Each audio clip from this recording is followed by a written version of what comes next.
Well, look, here's the best way I can put it, Joe, is that in the 90s when I was in high school, we had 3,000 more police officers and we had 900 people being murdered every single year in Chicago. It's just not policing alone. Of course, we want more detectives. I know it's not policing alone, but we're ready. We're prepared. Do not give in to fear. We are fearless. This is not the time to be afraid. This is a time to stand up and fight back, and to resist any temptation for them to divide us. We're in this together. The rule of law is on our side. We will not give in, not give up. We will not capitulate. We will not bow. We will not bend. We will survive.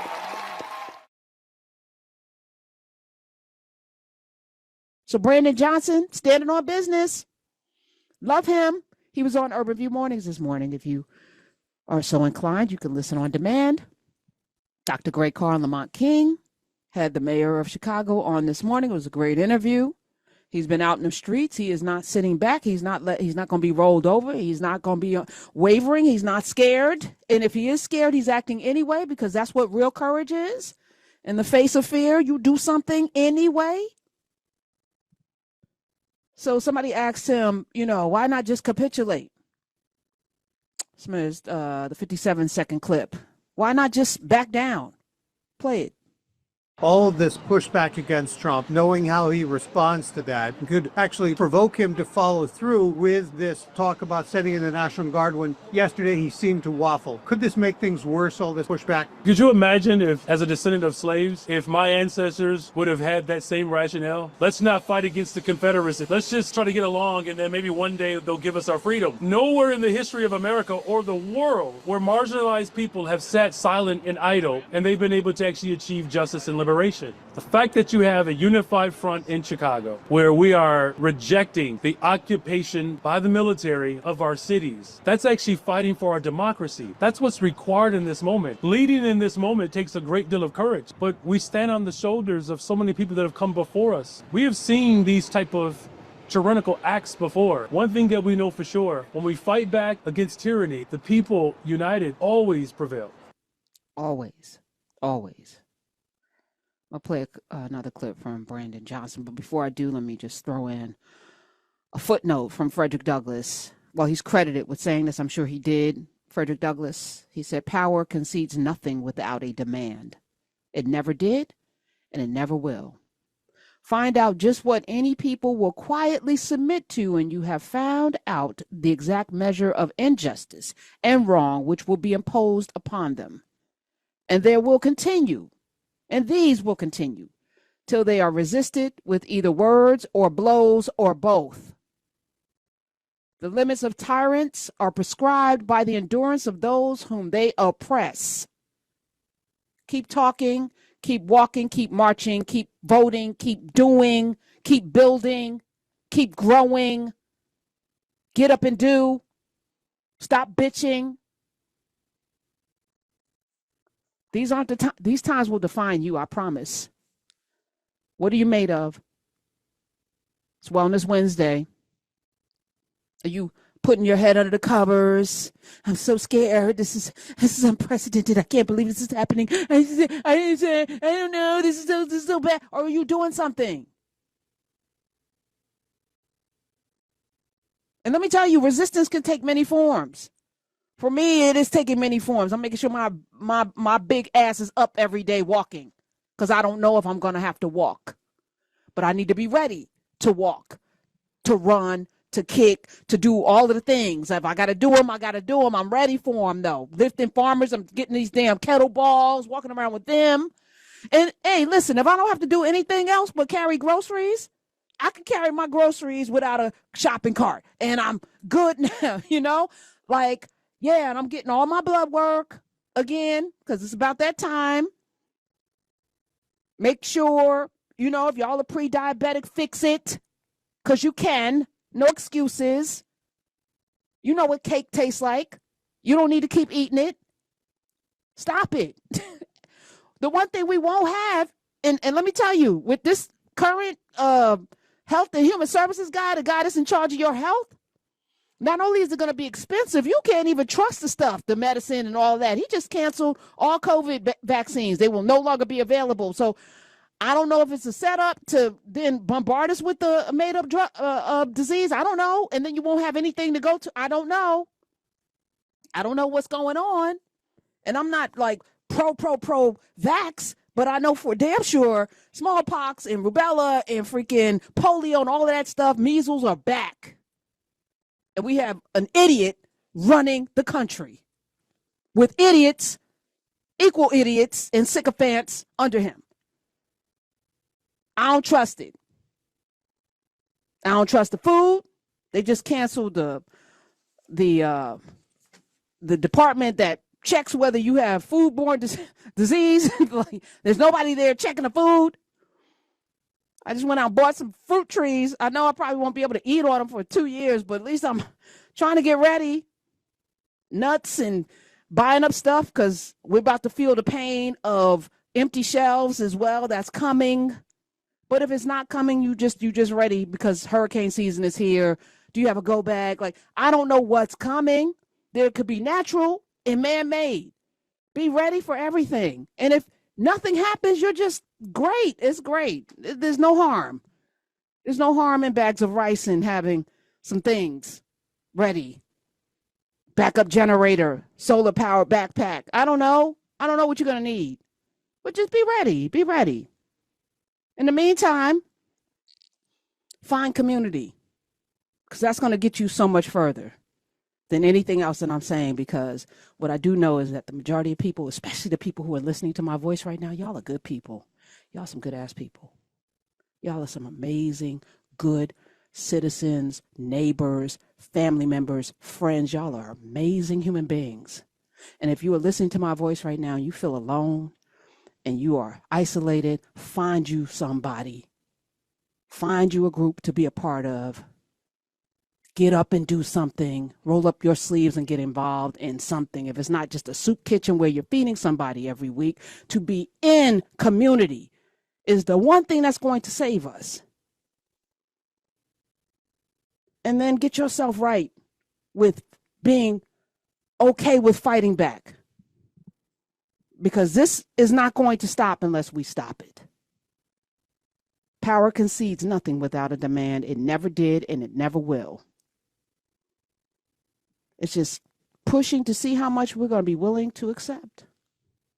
DC saying no. Chicago saying no. California is like not even no, but kiss my ass. Matter of fact, don't, because you're an adjudicated sex offender. I don't want your lips anywhere near my ass. But yeah, no. And not only are we not doing it, we're fighting with your fire. We're going to set you on fire. Be careful. Everything on your face is flammable. All them chemicals you done got sprayed on there and the hairspray and all that. Be careful. Chicago Mayor Brandon Johnson, thank you. He was talking with Lamont and Dr. Carr about getting his kids ready. He lives in the west side of Chicago. And he said, I live in a tough neighborhood. That man is putting his entire, he's serving his people. Is he perfect? No, I'm so sure people got complaints about him and things he hasn't done, because ain't none of these people perfect. They're not your friends, and they're not there to be perfect. There are tools to get resources and rights. But he's at least in the community. Well, no, he's not an outsider. He didn't come in to move into the neighborhood in Newark and rescue dogs and stuff to become president. No, he's from there. Shade and not shade. I'm telling the truth. At me, call me if you don't agree. Let's have a conversation, because we're adults and human beings, and we're really on the same side. We got little minor differences. Let that be over there. We have a much bigger foe to contend with, and I'm not your problem. So let's play the longer clip. Brandon Johnson was on Morning Joe, which no one should be watching, because it sucks, and Joe sucks, and you can hear how much he sucks and how entitled. This is a person that sits on his high horse with his wife that wasn't his wife. They both had different partners. And I'm not going to get into their personal lives, but it does speak to character. Sitting there on his high horse, talking down to Brandon Johnson, trying to talk over him, trying to black-splain to this man who is actually doing the work, sitting there on a talk show.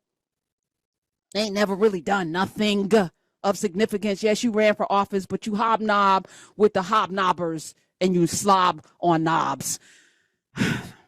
Chicago Mayor Brandon Johnson wasn't having it. Shut up, Smith. I said what I said. Prove me wrong. Play the clip. Would you also like to get federal funding to help put 5,000 more cops on the street in Chicago? Would that help drive down crime?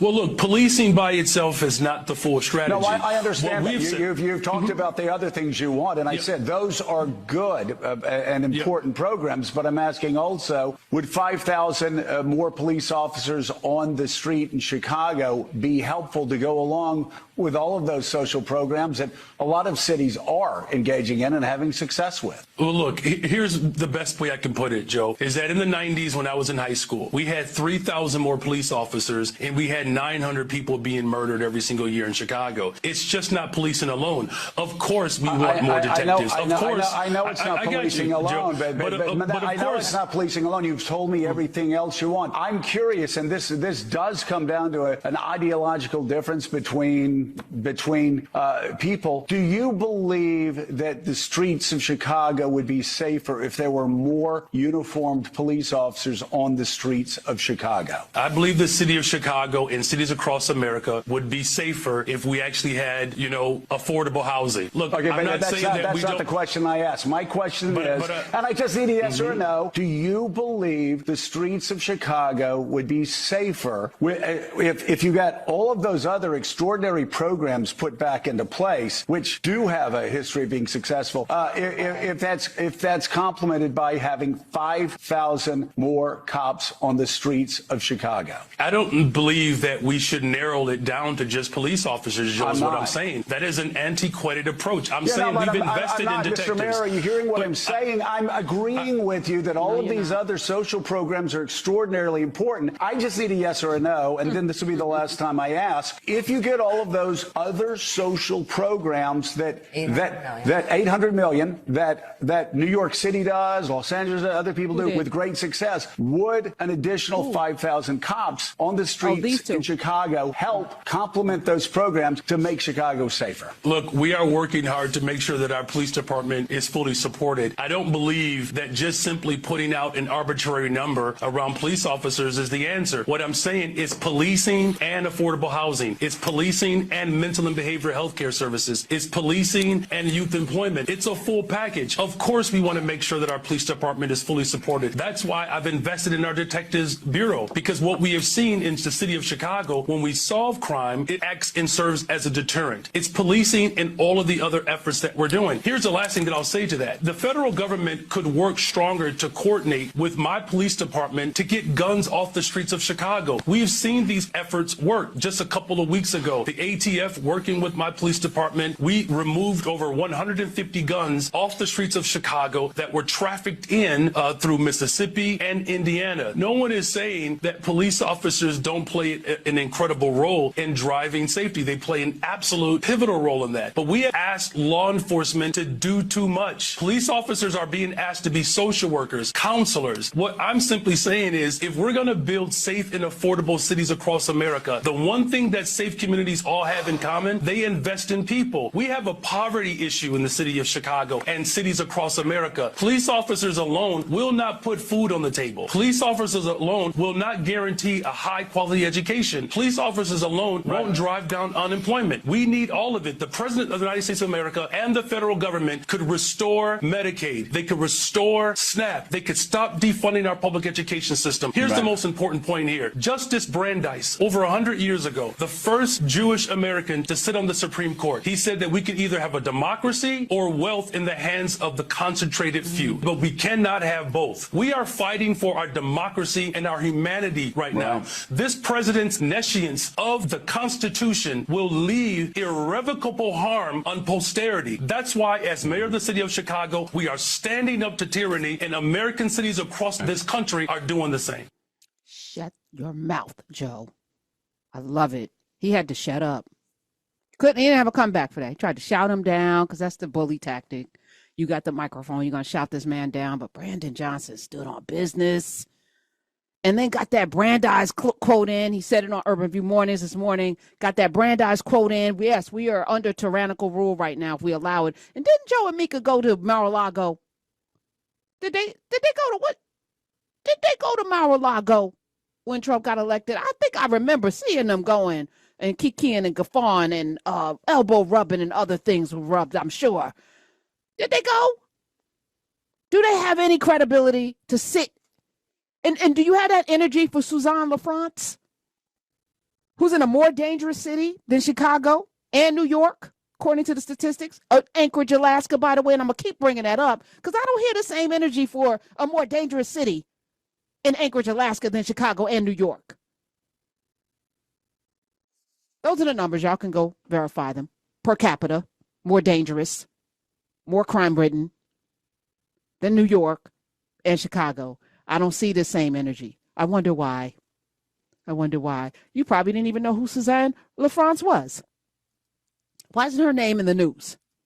What is she doing that is so horrible? Is the policing there? What is happening? Why aren't they solving crimes in Anchorage, Alaska? Why is it so dangerous there? We're ready. We're prepared. Do not give in to fear. We are fearless. This is not the time to be afraid. This is a time to stand up and fight back and to resist any temptation for them to divide us. We're in this together. The rule of law is on our side. We will not give in, not give up. We will not capitulate. We will not bow. We will not bend. We will